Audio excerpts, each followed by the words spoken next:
वो आप ही भी कर सकती, बहुत सोहनी कर दे।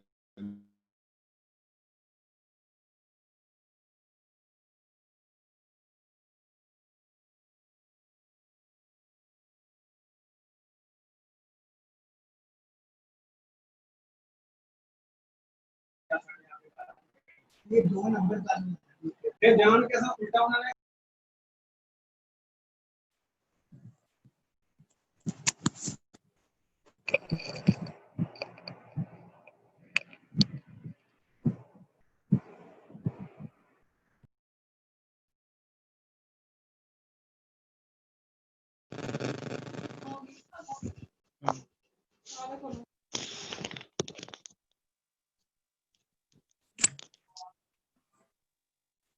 सर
चला जाए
की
है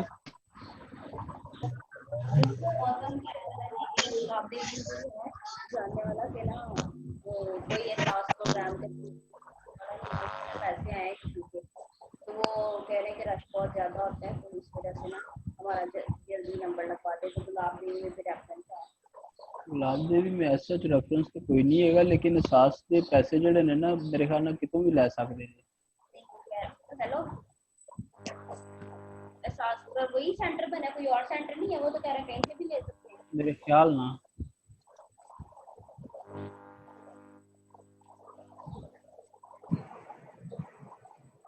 हाँ गाइस, मैं आपसे एक बात करना चाहती हूँ। जब सर बोल रहे होते हैं प्लीज आप उस टाइम नहीं बोला करें, मेरी रिक्वेस्ट है आपसे, क्योंकि बहुत डिस्ट्रैक्शन हो रही होती है।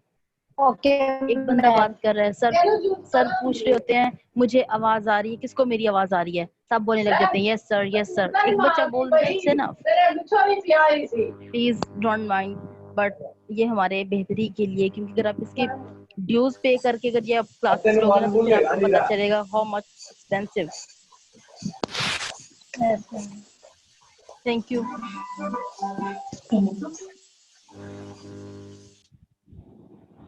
किसी के पास अच्छी ग्रामर बुक है जो किसी ने पढ़ी हो?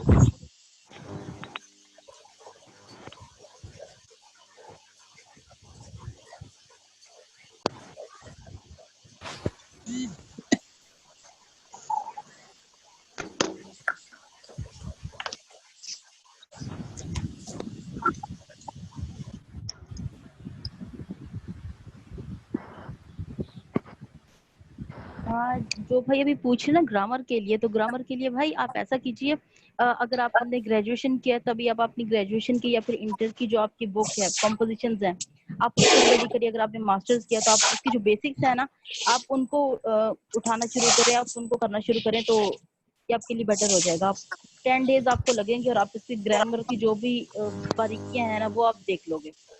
Assalamu बाकी alaikum आप सर students. से डिस्कस कीजिए। How are all of you? I hope so. All of you are doing well. I am audible to all of you. If I am audible to all of you, you can write in your chat box that am I audible. Anyone can write it.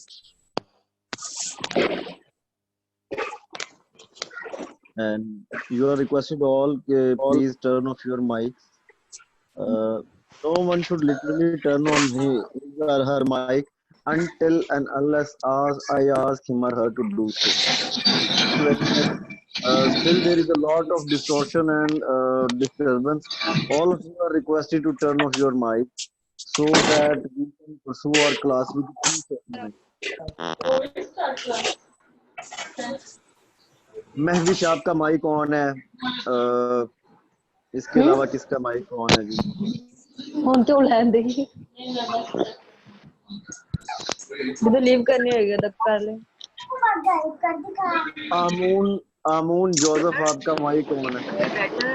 अगर आप AWW पहले तो आप अपना नाम correct करें ना, AWW क्या नाम होता है? माइक ऑफ करें।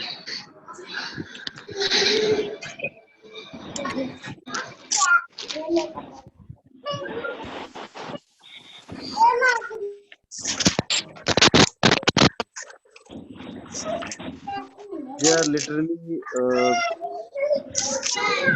सही है।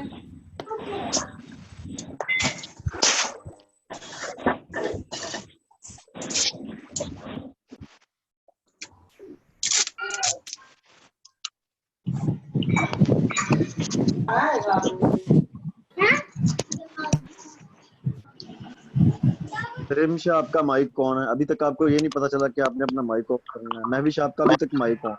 Excuse me sir, sir last time की तरह आप अनम्यूट कर दें सबके माइक। मेरे पास अभी मैं एडमन नहीं हूँ, अभी वो जो एडमन है वही कर सकते हैं, एडमन नहीं हूँ। या शाबाश।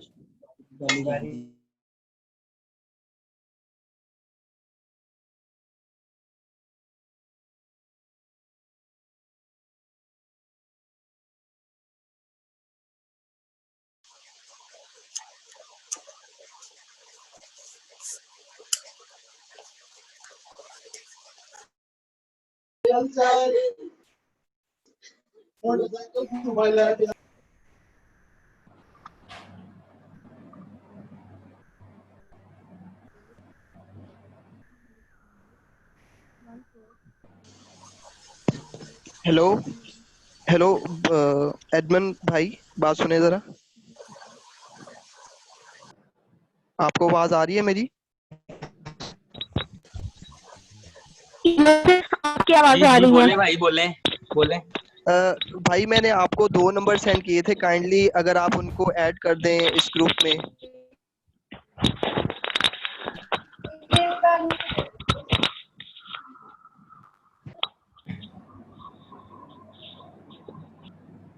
हेलो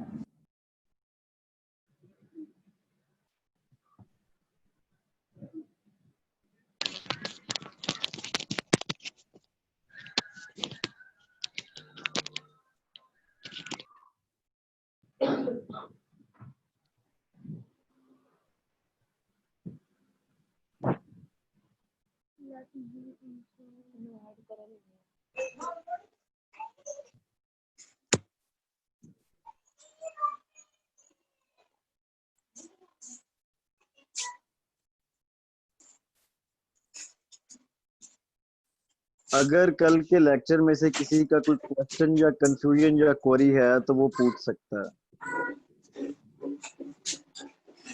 सर काइंडली ये बता दें लेक्चर किसका है, किस सब्जेक्ट? ये करंट अफेयर और पाकिस्तान अफेयर का लेक्चर है, कंबाइंड।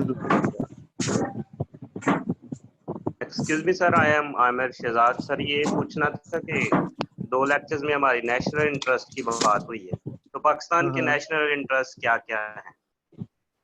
पहली तो बात यह है कि हमने नेशनल इंटरेस्ट की तो भी बात की नहीं, हमने तो नेशनल इंटीग्रेशन की बात की थी सर। की ये समझ रहे हैं सर? एक्सक्यूज मी सर एक क्वेश्चन था सर। एक्चुअली आपने जो पॉइंट्स लिखवाए हैं सारे ना, जो भी आप टॉपिक्स लिखवाते हैं, उन पॉइंट्स को कुछ एलैबोरेटेड पढ़ना चाहें तो वो कहाँ से पढ़ें सर? क्योंकि आप बता देते हैं सारा, वो तो माइंड में बैठ जाता है, लेकिन उनको कुछ एलैबोरेटेड, क्योंकि हमें तो बहुत ज्यादा लिखना पड़ेगा वहाँ पे। हाँ यार, ये आपको किसने कहा कि आपको बहुत ज्यादा लिखना पड़ेगा? जो क्वेश्चन आपको बताया, पॉइंट टू पॉइंट भी लिखना चले।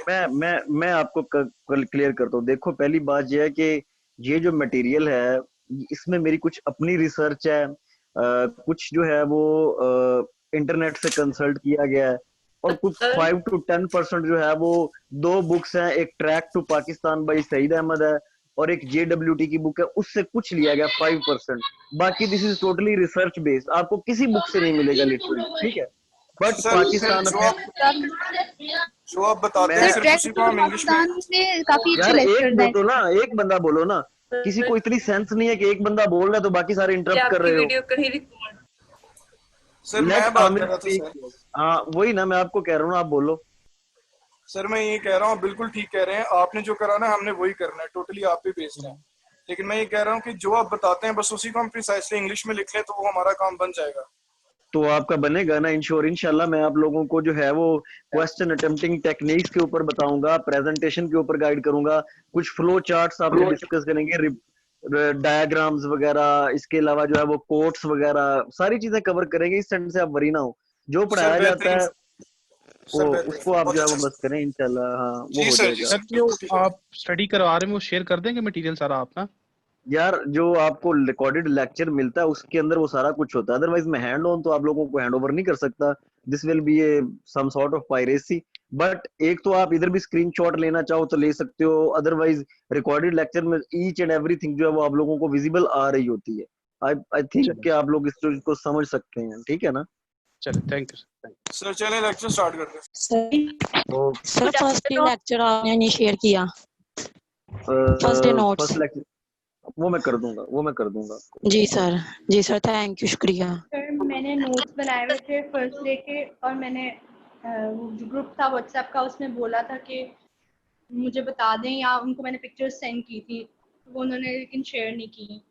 वैसे तो हम कर नहीं सकते एडमिन जो है, क्योंकि मैं खुद एडमिन नहीं हूँ तो वो उस एंड से आप एडमिन से बात कर सकते हैं, मैं तो एडमिन नहीं हूँ उस ग्रुप का, तो मैंने सेंड उस किए थे, एंड तो से वो आप अगर वो भी शेयर हाँ कर दें ग्रुप में।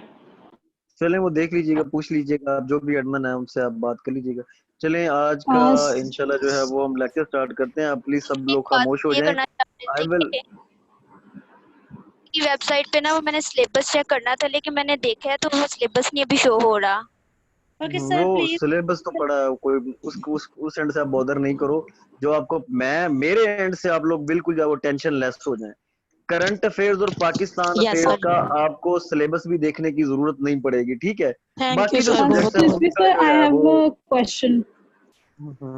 Sorry यार to पहले तो interrupt. आप लोगों को इतना पता होना चाहिए कि एक बंदा कोई बोले तो दूसरा अपना माइक ऑफ रखे। एक अजीब किस्म की आप लोग खिचड़ी पका देते हो, ठीक है? अभी भी लोग आ रहे हैं, एंटर हो रहे हैं, और ये माशाल्लाह जो है ये काफिला जो है 40 मिनट तक आता ही रहेगा।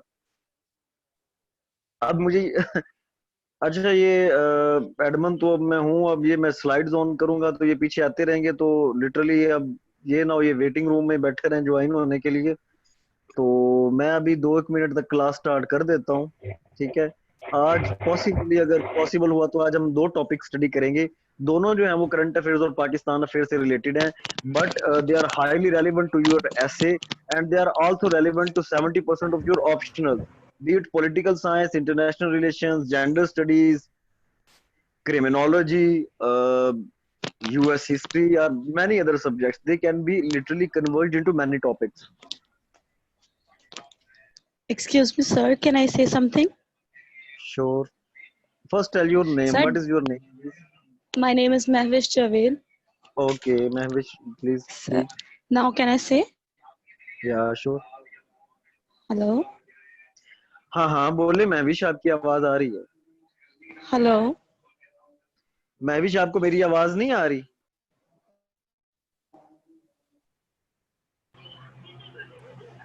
सर लेक्चर स्टार्ट करें, लास्ट में एड्रेस कर लीजिएगा इनके क्वेश्चंस। ओके ओके, मैं अब म्यूट कर रहा हूँ सबको, तो अभी आप सिर्फ और सिर्फ लेक्चर की तरफ देखें, ठीक है?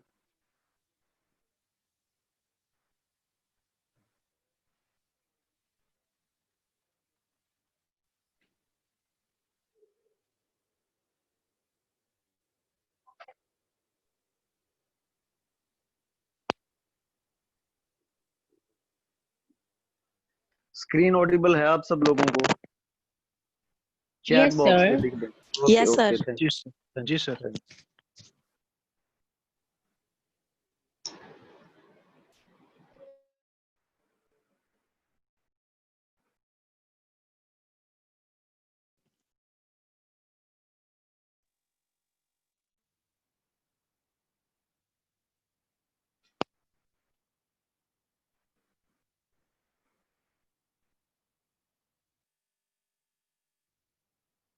एडमिन से मेरी रिक्वेस्ट है कि वो जो अभी आने वाले एंटर होने वाले बच्चे हैं उनको एंटर भी करते रहें, और उनके अगर माइक ऑफ हो सके तो वो भी करते रहें, क्योंकि मैं स्लाइड्स खोल के बैठा हूँ तो मेरे लिए पॉसिबल शायद ना हो कि मैं उधर वेटिंग रूम देखता रहूं।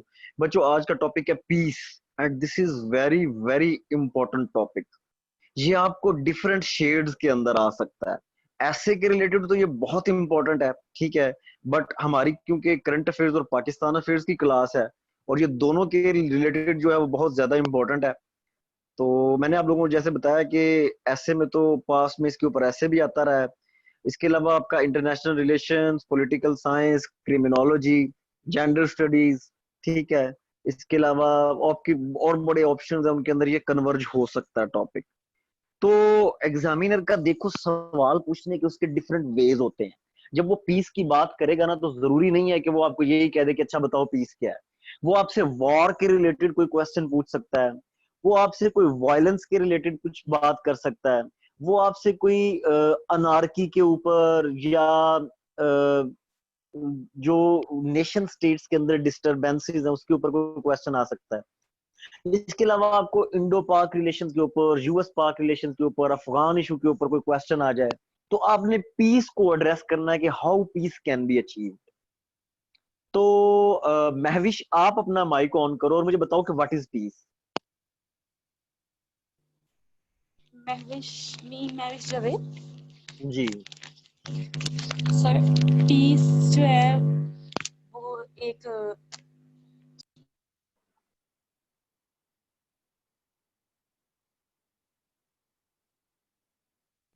आई think Mahvish is not accessible. Patrick आप बता सकती हैं what is peace. Sir, peace is basically a phenomena on which we can resolve our issues and live in a better society or world. अच्छा, पाकिस्तान में piece establish करना कोई से दो मेजर्स बता दें जो आपको हमने वजीर आजम बना दिया पाकिस्तान का, पीस एस्टेब्लिश करना है, दो काम आप कौन से करेंगी। So first of all तो I'll try कि जितनी भी जो है ये disturbances हैं on political basis उनको मैं कम कर सकूं, क्योंकि बिल्कुल माइनस करना तो impossible होता है किसी भी dispute को। और उसके अलावा जो है मैं कोशिश करूंगी कि जो माइनॉरिटी राइट्स या जितने भी जो हैं वो सप्रेस्ड जो हमारी कंट्री में जितनी भी कम्युनिटीज हैं उनके राइट्स पे जो है मैं थोड़ा सा very good, thank you very much Patrick for your feedback. Shahzad Naeem आए जरा माइक के ऊपर।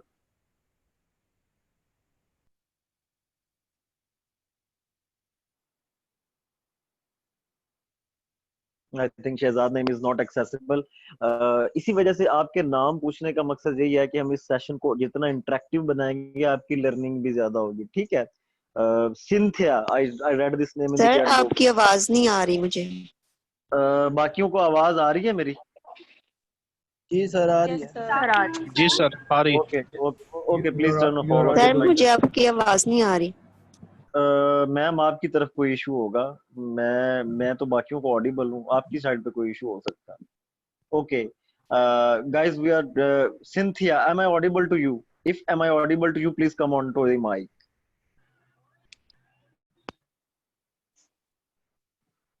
Okay, I think she is not accessible. Let's study what is peace. बच्चों दो तरह का पीस होता है, एक नेगेटिव पीस होता है और एक पॉजिटिव पीस होता है। What is negative peace? Negative peace है एब्सेंस ऑफ वायलेंस। लिख लो, नोट कर लो अपने रजिस्टर के ऊपर कि negative peace is the absence of violence.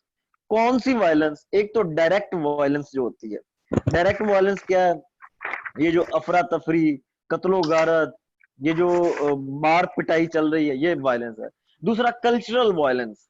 Cultural violence क्या है? जिस तरह बलोची पंजाबियों से लड़ रहे हैं, पंजाबी सिंधियों से लड़ रहे हैं, सिंधी पख्तूनों से लड़ रहे हैं, ये कल्चरल वायलेंस है। स्ट्रक्चरल वायलेंस क्या है? जो इंस्टीट्यूशंस के दरमियान है। जुडिशरी जो है वो लेजिस्लेचर से लड़ रही है, मिलिट्री जो है वो सिविल गवर्नमेंट से लड़ रही है। ठीक है, इसी तरह जो पंजाब गवर्नमेंट है वो सिंध गवर्नमेंट के साथ जो है वो दस्तों गिरेबां है। तो ये जो इंस्टीट्यूशंस के दरमियान जो इस तरह की लड़ाई होती है, इसको स्ट्रक्चरल वायलेंस कहते हैं।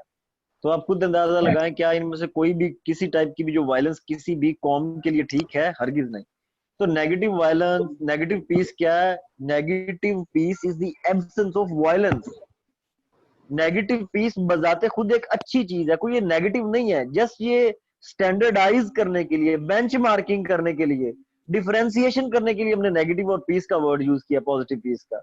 नेगेटिव पीस बजाते खुद अच्छी चीज है, जाहिर है absence of violence is negative peace. What is then positive piece?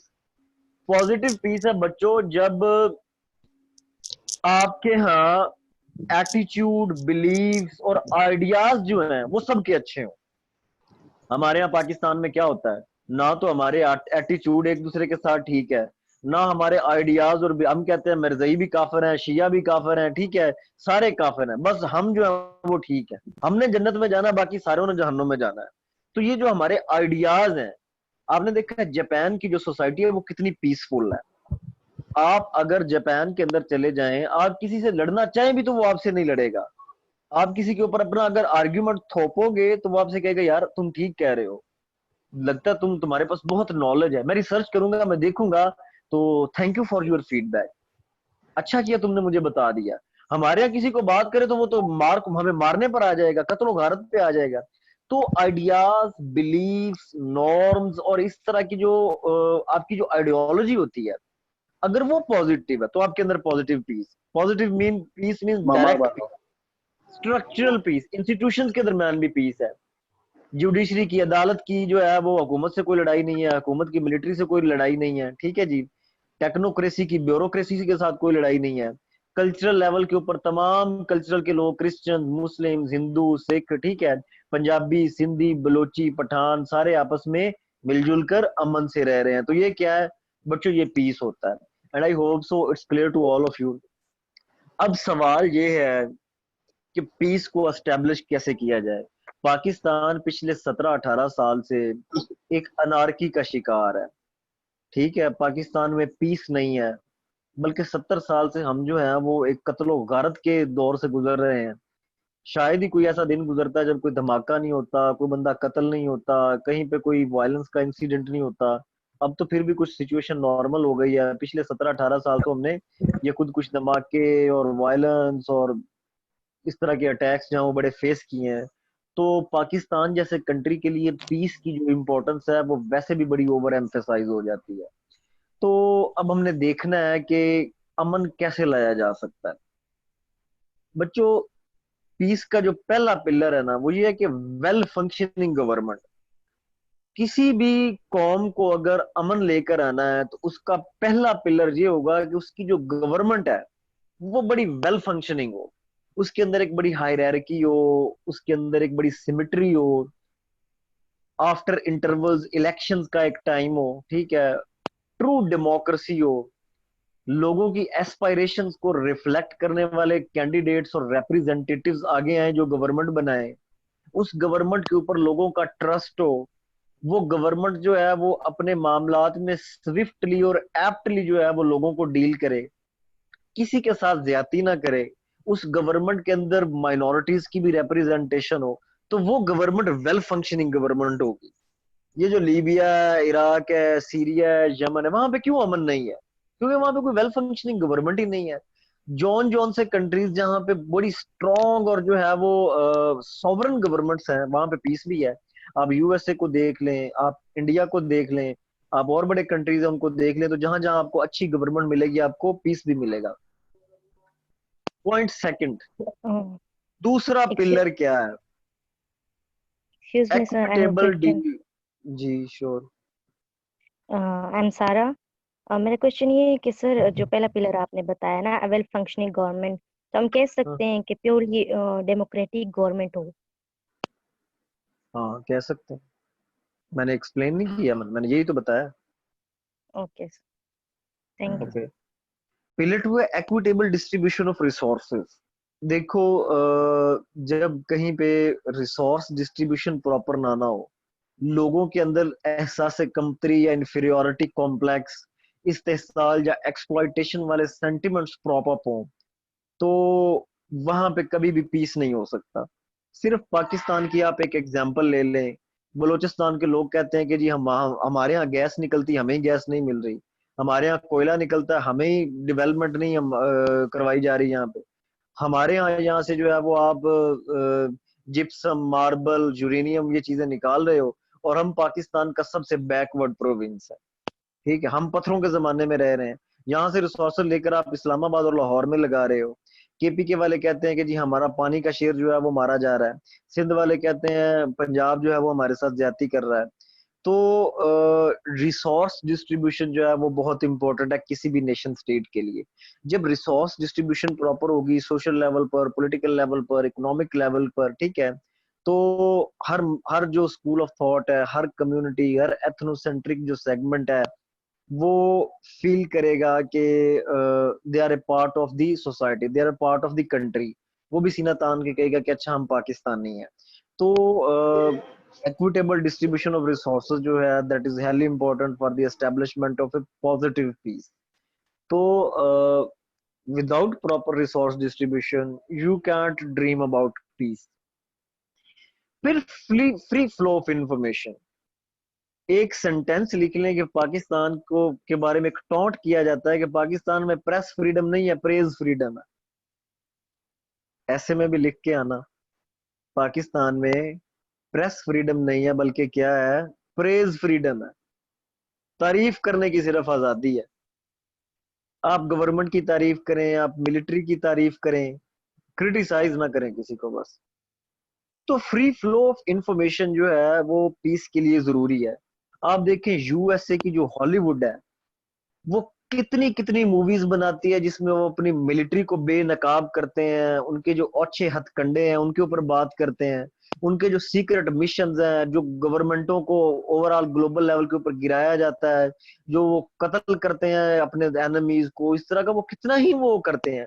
But पूरे यूएसए में आज तक किसी ने नहीं कहा कि यार अच्छा हॉलीवुड के ऊपर पाबंदी लगा दो, ये स्टेट के इदारों को बेनकाब कर रही है, ये मिलिट्री के खिलाफ बात कर रही है, ये गवर्नमेंट के खिलाफ बात कर रही है। लिटरली बिकॉज वहां पे फ्री फ्लो ऑफ इंफॉर्मेशन है। हमारे यहाँ अगर कोई मिलिट्री के ऊपर बात कर दे तो वो तो शायद जान से जाएगा, ठीक है। जो मजहब के ऊपर बात करे वो गुस्ताख है, जो मिलिट्री और इंस्टीट्यूशंस के ऊपर बात करे वो गद्दार है, ठीक है। तो ये हम टैग लगा देते हैं, इस तरह के लोग जो है वो मुल्क छोड़ने पर मजबूर हो जाते हैं। तो हमारे यहाँ फ्री फ्लो ऑफ इंफॉर्मेशन नहीं है, बड़ी टाइटली कंट्रोल्ड और सेंसर्ड किस्म की इंफॉर्मेशन मिलती है हमें।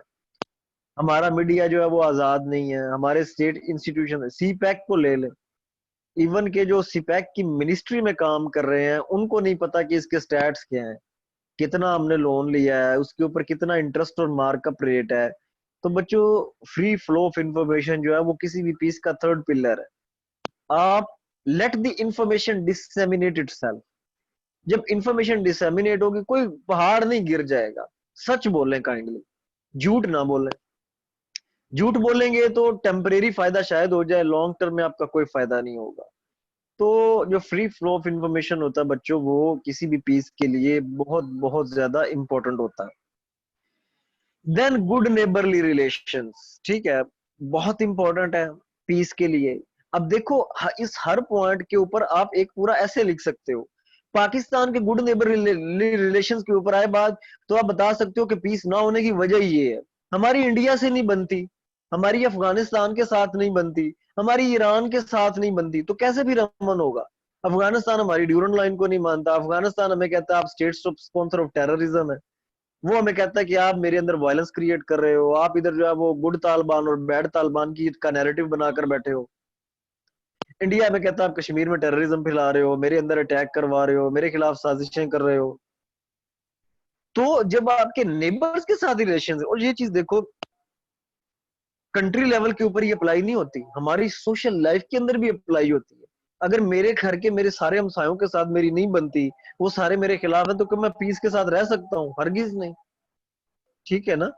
अगर मैं अपने घर वालों से बातें छुपाता हूँ, उनको फ्री फ्लो ऑफ इंफॉर्मेशन नहीं है, उनको ये नहीं पता मैं क्या करता हूँ, ठीक है, दिन के वक्त मेरी क्या मसरूफियात है, रात के वक्त मेरी क्या मसरूफियात है, तो डिस्टर्बेंस होगी ना, ठीक है। तो ये बातें तो यूनिवर्सल बातें, they are cosmopolitan things, cosmopolitan statements, universal things. इसके बाद देखिए पिलर 5 क्या है, high level of human capital. तो बंदा मुझे आके माइक पर बता सकता है वो कौन सा कंट्री है जिसने अपने सिर्फ ह्यूमन कैपिटल की बेस के ऊपर डेवलपमेंट की है? चाइना, नहीं, America, USA, Japan sir, Japan sir. ये जापान किसने बोला? जापान किसने बोला? सर फैसल नदीम। सर आपने बिल्कुल ठीक इसको मेंशन किया है, thank you for your feedback. ये जापान है जी। जापान ने ह्यूमन कैपिटल के ऊपर बहुत डेवलपमेंट की है। जापान के पास कोई एग्रीकल्चर नहीं है, कोई कैश क्रॉप्स नहीं है। यार please turn off your mics. मैंने सुन लिया ना, अभी मैंने जापान का बता दिया।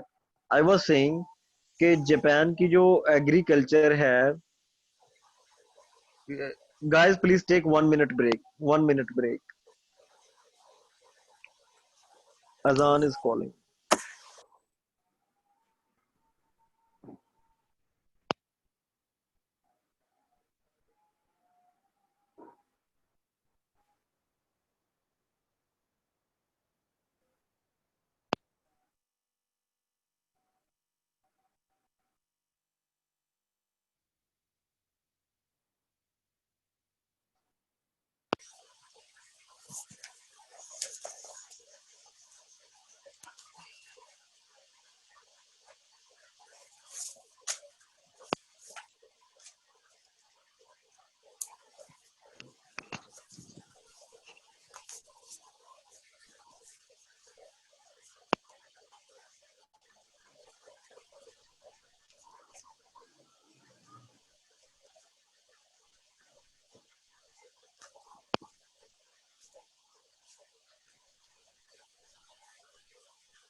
चलो आओ बच्चों, आ जाओ।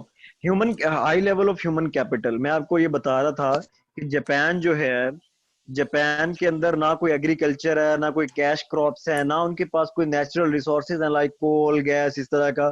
But how did it develop, उन्होंने कैसे डेवलपमेंट की? और वो भी उस वक्त में जब वर्ल्ड वॉर 2 के बाद अमेरिका ने न्यूक्लियर बॉम्ब ड्रॉप किया जापान के ऊपर।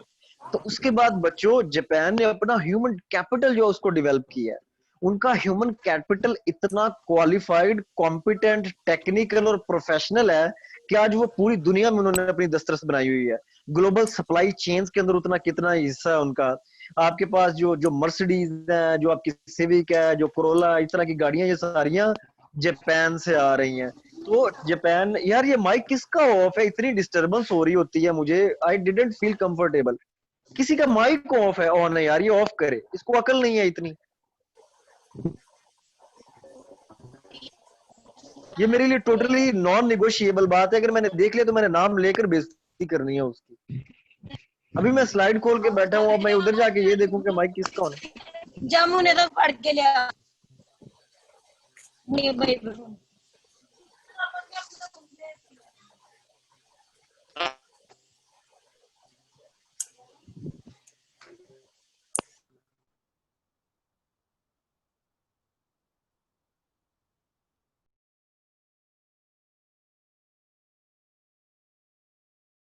तो ह्यूमन कैपिटल बच्चों जो है वो डेवलप करना जो है वो बहुत जरूरी है। एक पॉलिटिकल कैपिटल होता है जिसका मतलब ये होता है कि आपकी पॉलिटिक्स स्ट्रांग हो। अब देखो इतनी साइलेंस है, मजा भी आ रहा है कुछ बताने को, कुछ पढ़ाने को। अभी फिर ये शुरू कर देंगे ये सारा।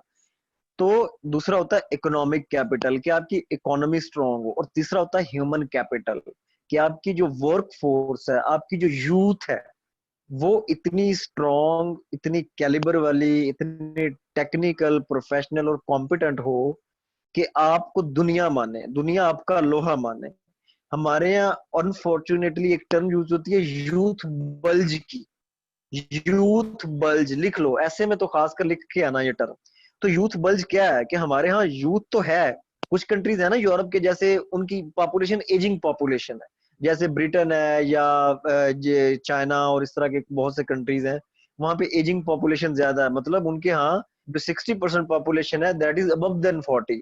हमारे यहाँ यूथ ज्यादा है, हमारी 40% से ज्यादा पॉपुलेशन जो है वो यूथ के ऊपर कंसिस्टेंट करती है।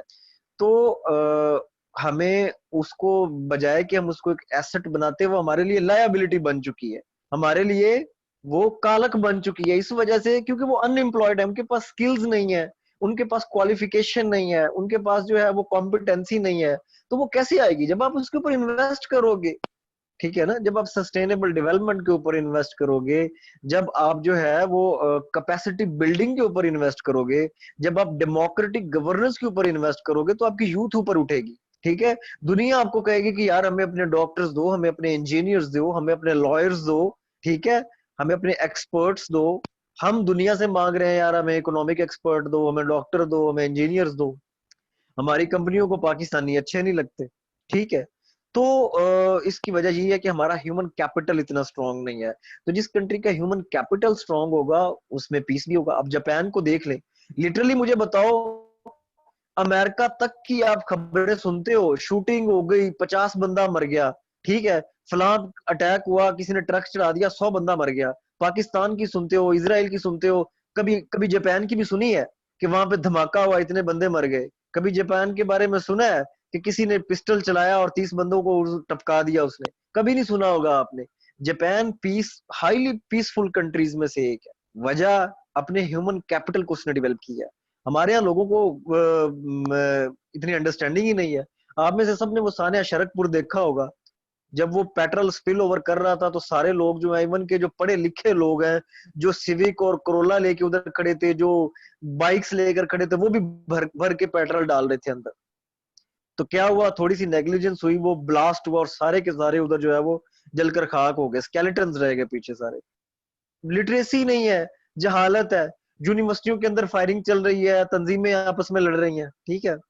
तो जब लोगों को लिटरेसी नहीं होगी, जब उनकी कैपेसिटी बिल्डिंग नहीं होगी, जब उनकी कैरेक्टर बिल्डिंग नहीं हो, हमारे यहाँ तो रॉटिंग और क्रैमिंग चल रही है, कैरेक्टर बिल्डिंग तो है ही नहीं। कैरेक्टर बिल्डिंग होती है बच्चे की 5 साल की उम्र में, 10 साल की उम्र में।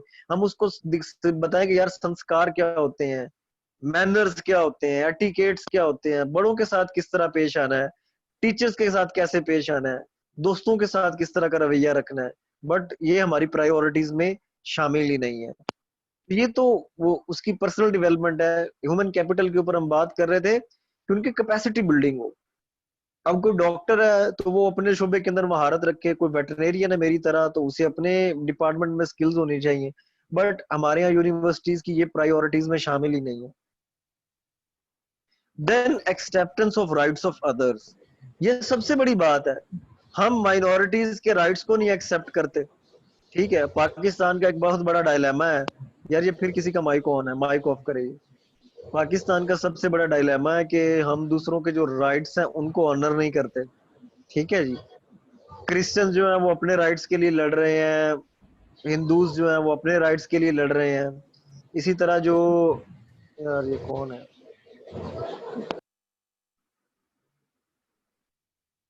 अच्छा किया इसने खुद ही माइक बंद कर दिया।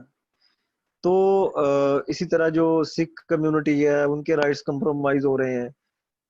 जो मुझे तो ये मुस्लिम्स के अंदर इस तरह की बड़ी कम्युनिटीज हैं जो अपने राइट्स के लिए लड़ रही हैं, बाकी कम्युनिटीज तो माइनॉरिटीज तो दूर की बात रह जाती हैं। तो जब राइट्स नहीं ना होंगे बच्चों तो फिर अमन नहीं होगा, ठीक है। कुछ अर्सा पहले आपने देखा कुछ इंतहा पसंदों ने गोजरा में क्रिश्चियन कम्युनिटी का पूरा वो जला दिया था। जहालत थी ना, ये जहालत ही थी। तो जब आप इस हद तक एक्सट्रीमिस्ट होंगे कि आप लोगों की जान लेने के ऊपर उतर आए, ठीक है, वो जान जिसकी हर मजहब जिसको तकदीस देता है, जिसका तकद्दम बरकरार रखता है, तो आप जो है अपने पर्सनल मोटिव्स के ऊपर इस तरह के काम करोगे तो फिर पीस नहीं होगा वहां पे, ठीक है। ये दहशतगर्द क्यों टारगेट करते हैं माइनॉरिटीज को? अंडरस्टैंडिंग ही नहीं, अपने रिलीजन की अंडरस्टैंडिंग नहीं है उनको।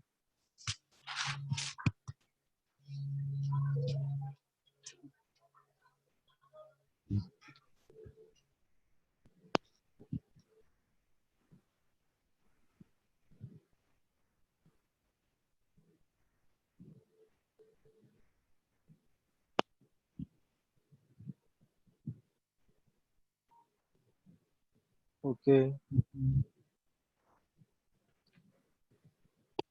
तो राइट्स जो हैं उनकी एक्सेप्टेंस जरूरी है। आप बेशक वो माइनॉरिटी हो या मेजॉरिटी हो, वो पॉलिटिकल पार्टीज हो या वो कोई सोसाइटी हो, आपकी तरफ कोई इशू आ रहा होगा, मैं बाकी सबको ऑडिबल हूँ।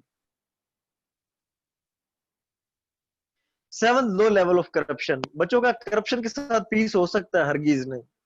लीबिया में देखें क्या अनार्की चल रही है, हर हुकूमत हर ऑपोजिशन का आपस में यही मुतालबा है, यही डिमांड एलिगेशन है कि जी करप्शन है। पाकिस्तान के अंदर देख लें, हर गवर्नमेंट को इस एलिगेशन के ऊपर उतारा गया कि ये करप्ट गवर्नमेंट है। ऑल्दो उसके बावजूद करप्शन खत्म नहीं हुई, डेमोक्रेसी और कॉन्स्टिट्यूशन को हमने कंप्रोमाइज किया। तो करप्शन जो है ये आपके जो पीस है उसकी नंबर फर्स्ट एनिमी है। करप्शन जो है जिस कंट्री में जितनी कम होगी वहां पे पीस भी उतना ही ज्यादा होगा। with high levels of corruption there will be low level of peace. Then sound business environment, ठीक है। जब आपका जो आपके कंट्री में इन्वेस्टमेंट के लिए साउंड इन्वायरमेंट होगा, ट्रेड के लिए अच्छा इन्वायरमेंट होगा, लोग आएंगे यहाँ पे अपना बिजनेस करेंगे, ठीक है, ईज ऑफ डूइंग बिजनेस होगी, तो आपकी इकोनॉमी भी प्रॉप अप होगी, आपकी जो पॉलिटिक्स है वो भी स्ट्रेंथन होगी, आपका जो कल्चर है वो भी बटरस होगा, आपका जो इमेज है वो भी सॉफ्ट क्रिएट होगा दुनिया में। तो sound business environment is very much important. So बच्चों, this was all about peace, a well functioning government, equitable distribution of resources, free flow of information, good relations with neighbors, high levels of human capital, acceptance of the rights of others, low level of corruption and sound business environment. Let me turn on another slide. आज हमने एक और lecture भी करना है current affairs के related, वो आपके एसए से रिलेटेड भी है, आपको ऐसे में हेल्प कर देगा वो। और ये पाकिस्तान अफेयर्स के रिलेटेड भी है। तो ये 3 सब्जेक्ट्स के रिलेटेड बन रहा है बच्चों, Pakistan affairs, current affairs and your एसे। और जिन लोगों का जेंडर होगा, जेंडर में भी ये हेल्प कर देगा। जिनका जेंडर स्टडीज ऑप्शनल होगा या आईआर या पॉलिटिकल साइंस, तो ये यूनिवर्सल टॉपिक्स हैं। जी पूछें प्लीज। ये कौन बोल रहा था? Global gender gap.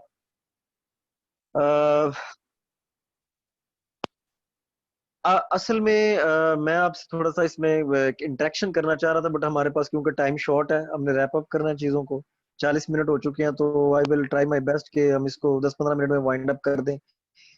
Global level के ऊपर जेंडर गैप कहाँ एग्जिस्ट करता है? मेरा आपसे पूछने का दिल था कि आपसे पूछूं कि अगर आपसे पूछा जाए कि जेंडर गैप के 4 इंडिकेटर्स क्या हैं, तो आपसे ये मैं ओपिनियन लेता, बट मैं सिर्फ एक बच्चे से लूंगा। शहजाद नईम, आप माइक के ऊपर आ सकते हैं?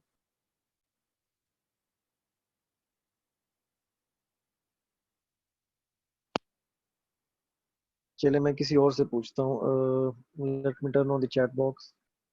कोई बंदा अपना माइक ऑन नहीं करेगा।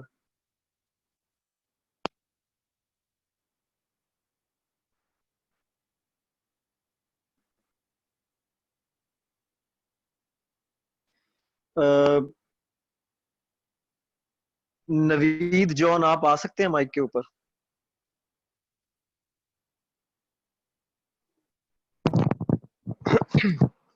हेलो, अस्सलाम वालेकुम। नवीद कैसे हैं आप? सर खुदा का शुक्र है, आप कैसे हैं? अल्हम्दुलिल्लाह बिल्कुल मैं ठीक हूँ। नवीद, जेंडर गैप की 4 मैनिफेस्टेशन बता दो मुझे। सर मुझे जेंडर के बारे में ज्यादा इन्फॉर्मेशन नहीं है, लेकिन मैं जो इन्फॉर्मेशन है वो मैं आपको बताता हूँ। एक कॉमन जेंडर होता है, उसके बाद फेमिनिन जेंडर होता है, उसके बाद नहीं, मस्कुलर मैं आपसे ये पूछ रहा हूँ कि अगर आपसे पूछा जाए कि विमेन जो हैं, जो औरतें हैं, उनको वो जी। डिस्क्रिमिनेशन का शिकार हैं, तो आप कौन सी 4 डिस्क्रिमिनेशंस बताओगे? सर मुझे आइडिया नहीं है। Okay, Mahreen, Ishaq, Mahreen, Ishaq.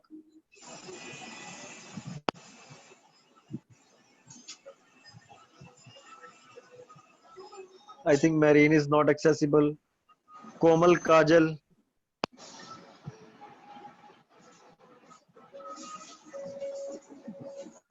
Hello, May I sir? जी, कोमल आप बताएं। जी औरतों के लिए डिस्क्रिमिनेशन ये है कि भी ज्यादातर मर्द सोचते हैं कि भी औरत जो है वो मैथ्स अच्छे तरीके से नहीं पढ़ा सकती, और ये बेसिकली वो डिस्क्रिमिनेशन है अपनी, हाँ जी, और वो यार। बिजनेस इतने वाकयात हैं, you yourself are a lady and a women, कितने ही वाकयात है। टॉर्चर है, डॉरी कल्चर है, डाइवोर्स कल्चर है, ये ऑनर किलिंग है, जॉब्स के अंदर जो है वो डिस्क्रिमिनेशन है।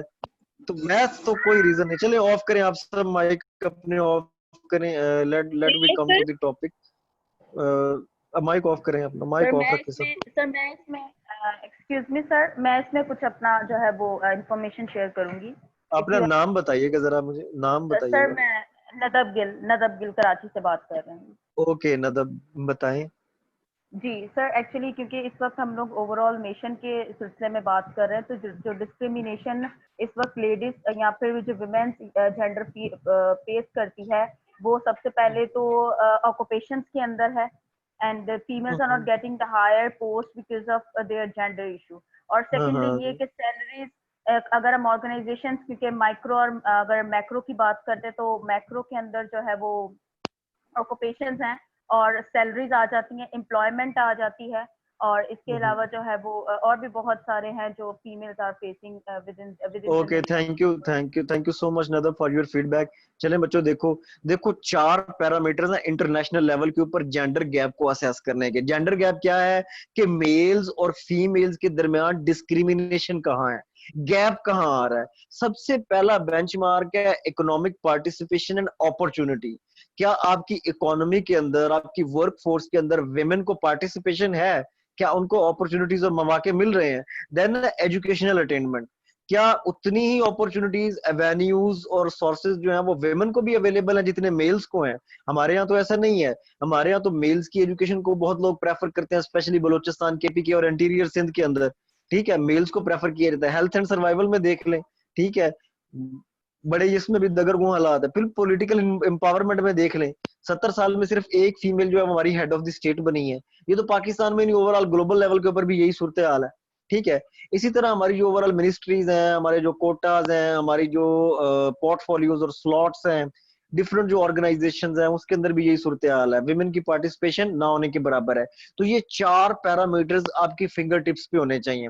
आपको फेमिनिज्म के ऊपर ऐसे आ जाए, आपको विमेन के ऊपर ऐसे आए, आपको जेंडर इक्वालिटी के ऊपर ऐसे आए, या करंट अफेयर्स के अंदर वो आपसे पूछे कि वेमेन को जो है वो कैसे प्रॉप अप करना है, इंटीग्रेट करना है, या पाकिस्तान अफेयर्स के अंदर वो आपसे ये पूछे कि वेमेन का बताओ क्या सिचुएशन है, इसको कैसे रिसरेक्ट किया जा सकता है, कैसे रेक्टिफाई किया जा सकता है। तो आपको पैरामीटर्स और बेंचमार्क्स का पता होना चाहिए कि वो कौन से बेंचमार्क्स हैं जहां पे वो लैग कर रही हैं, ठीक है। उनको फिर आप रिवर्स कर दोगे तो उसकी रिकमेंडेशन बन जाएंगी, जो कि हम इंशाल्लाह पेपर अटेम्प्टिंग टेक्निक्स के अंदर भी डिस्कस करेंगे। देखो इकोनॉमिक पार्टिसिपेशन के अंदर सबसे पहली बात क्या है, ये जो आखिर में लिखा हुआ ना 0.61, इनको छोड़ो, इनको नहीं आपने फोकस में लाना, दिस इज नथिंग। हेडिंग के ऊपर सिर्फ फोकस करो, लेबर फोर्स पार्टिसिपेशन।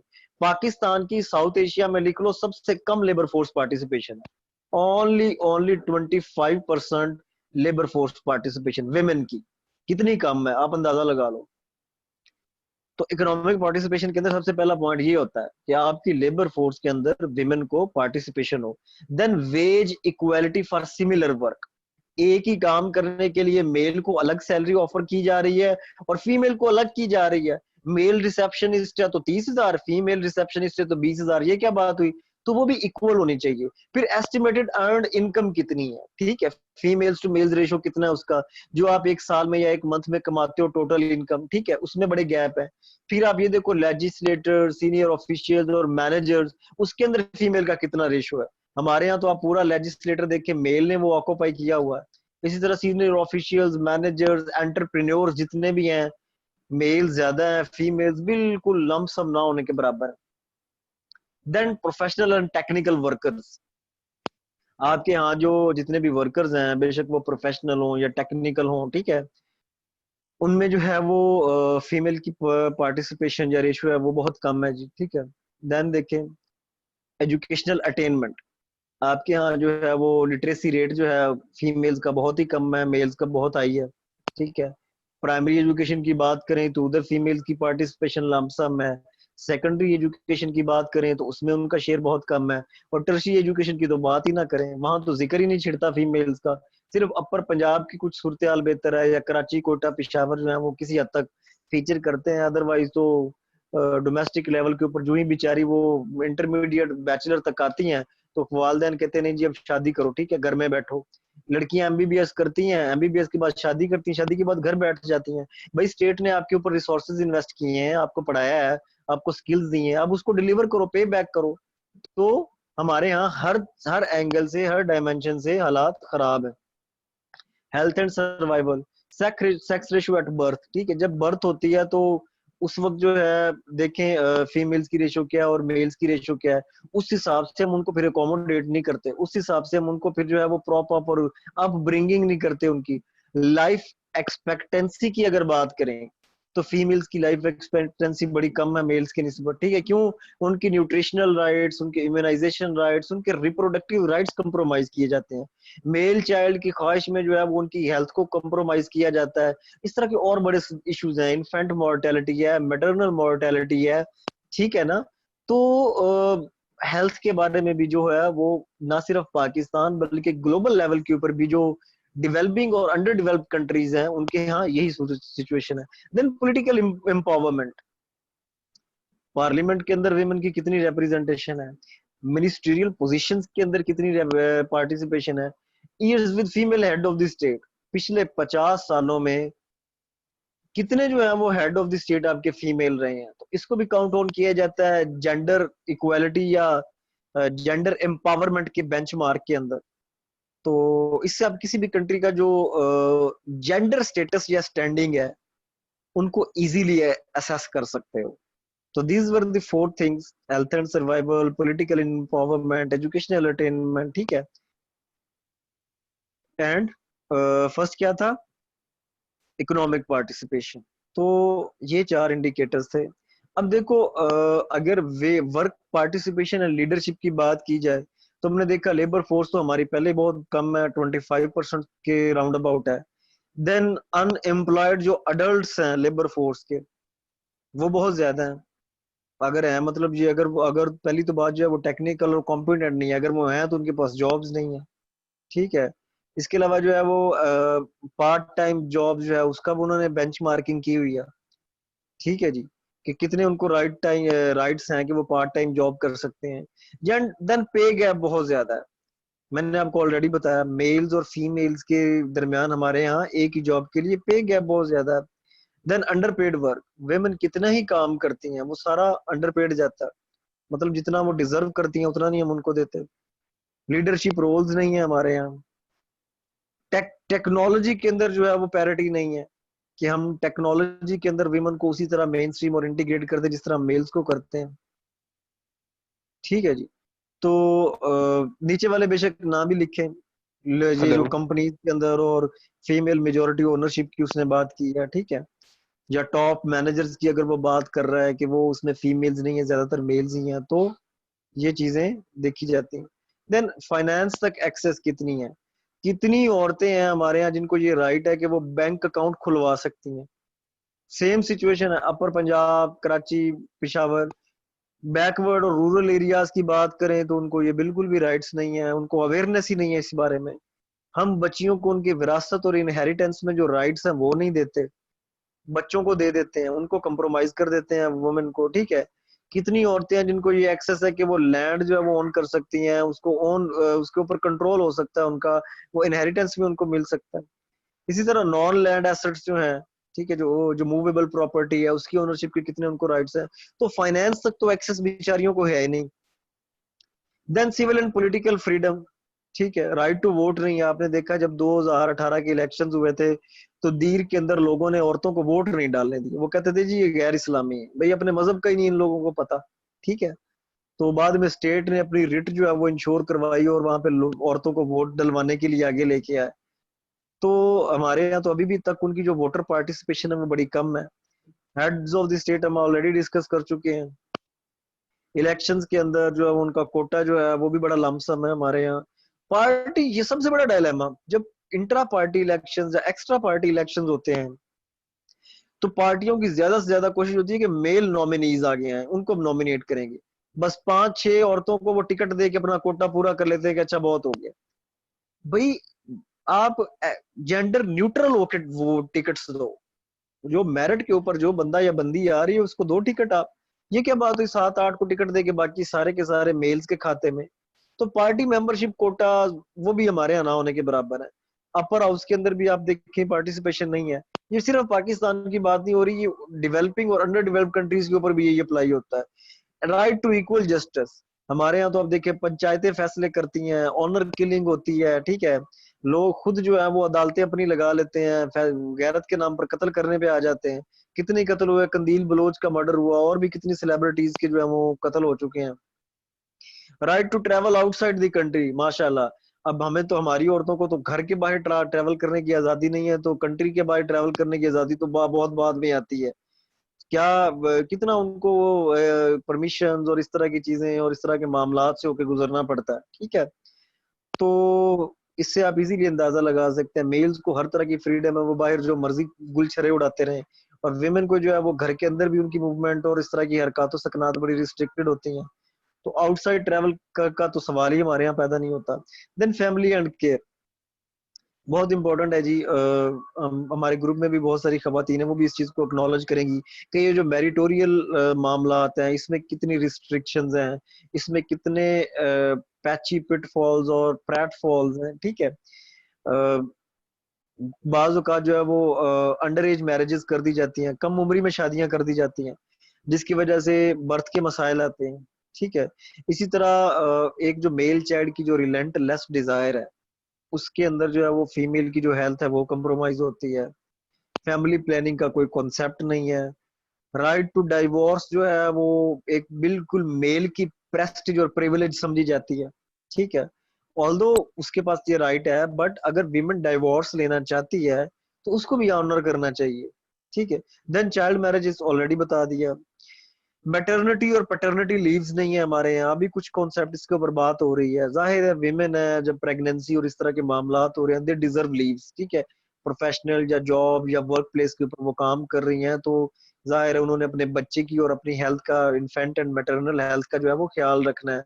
तो इस तरह से जो है वो लीव्स जो हैं, जो वैकेंट डेज हैं, हमारे यहाँ वो सैंक्शनड नहीं है, कॉन्स्टिट्यूशनल राइट नहीं है उनका।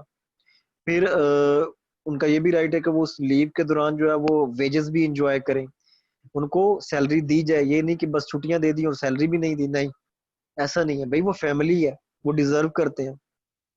तो होना तो ये चाहिए था कि हमारे यहाँ पब्लिक और प्राइवेट सेक्टर दोनों ये काम करते, बट प्राइवेट सेक्टर तो दूर की बात, अब पब्लिक सेक्टर में भी उसके ऊपर लमसम प्रोग्रेस देखने में आई है। तो बच्चों, this was all about gender gap and peace. I hope so you people enjoyed the lecture. अगर किसी को समझ नहीं आई तो वो पहले अपना नाम लिखेगा, बल्कि आई थिंक लेक्चर का टाइम अप हो गया। किसी एक स्टूडेंट का मैं क्वेश्चन ले सकता हूँ बच्चों, वो पूछ सकता है। ये जो 40 मिनट के बाद आए इनको मैं सॉरी जी, मैं उनको नहीं कर सका अकोमोडेट। अगर किसी का कोई क्वेश्चन है तो वो मुझसे पूछ ले। पहले अपना नाम लिखे चैट बॉक्स में, आई विल रिप्लाई। अपना नाम लिखें जी पहले चैट बॉक्स में, या बताएं माइक के ऊपर, बाकी अपना नाम लिखें। किंजा आप आओ माइक के ऊपर, बाकी सारे ऑन ऑफ करें अपना माइक। सर आपका जो प्रीवियस जो आपका टॉपिक था पीस के बारे में, उसमें से मेरा एक क्वेश्चन है, जहाँ पे आप बात कर रहे थे फ्री फ्लो ऑफ इंफॉर्मेशन की।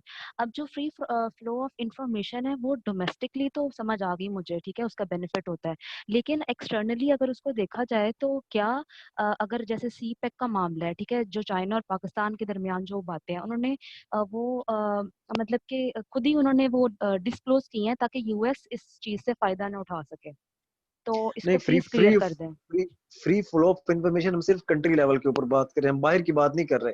जब बाहर आपने कोई इंफॉर्मेशन लीक करनी है, वो भी खासकर सिक्योरिटी या स्ट्रेटेजिक इंफॉर्मेशन, तो उसमें फिर हमें देखना पड़ता है कि हम इसको किस तरह से मैनेज करें। जाहिर है नेशनल सिक्योरिटी का मामला है, ये हम उस इंफॉर्मेशन की बात करें जो कंट्री लेवल के ऊपर है, जो आप जिनका ताल्लुक आपके पॉलिटिकल, सोशल और इकोनॉमिक मामला से, और वो आपकी नेशन को डायरेक्टली अफेक्ट करते हैं, ठीक है, तो उस मामले में हो। बाकी लिटिल बिट तो चलता है, जाहिर है कहते हैं वो एब्सोल्यूट जो फ्रीडम ऑफ एक्सप्रेशन है वो भी डेंजरस होता है, तो सच बोलना है लेकिन ध्यान से बोलना है। ठीक है जी, I hope so my point is clear to you. Okay यार ओके एनएफसी सर। अवार्ड जो है वो एक और चीज है, वो पढ़ेंगे इंशाल्लाह बाद में। Kinza Haroon, gender parity. Gender parity is gender equality. Parity का मतलब इक्वालिटी ही होता है किंजा। महविश जावेद, महविश आप आओ जरा। आकाश, थैंक यू कह रहे आकाश। हम क्लास खत्म होगी, सवाल पूछेंगे और मैं नोट कर ला। Okay okay. Sound business environment Cynthia यही है कि आपके यहाँ ईज ऑफ डूइंग बिजनेस हो, ठीक है। मेरे हिस्से सारे पूछ लेने, मैं लोड़ ही नहीं पैंदी। सर तुमने किसी दिन पूछना बेटा आपको क्वेश्चन कर दी होगी जो मैंने ओके सिर्फ जो है उसका टाइम आई थिंक एंड हो गया है। मैंने कहा पूछे तो यार बच्चा सवाल नहीं ना पूछना, मैं लेता हूं बड़े खराब होंगे। सवाल पूछना चाहिए। Well I have left the meeting. मैं जानूं कितने बच्चे हैं। सर बुक्स का काइंडली बता दें आपके सब्जेक्ट के अलावा एफपीएससी के जो रिकमेंडेड हैं उनको फॉलो करें या नहीं करें। दूसरे बच्चे आंटी जी। अच्छा क्लास में बच्चे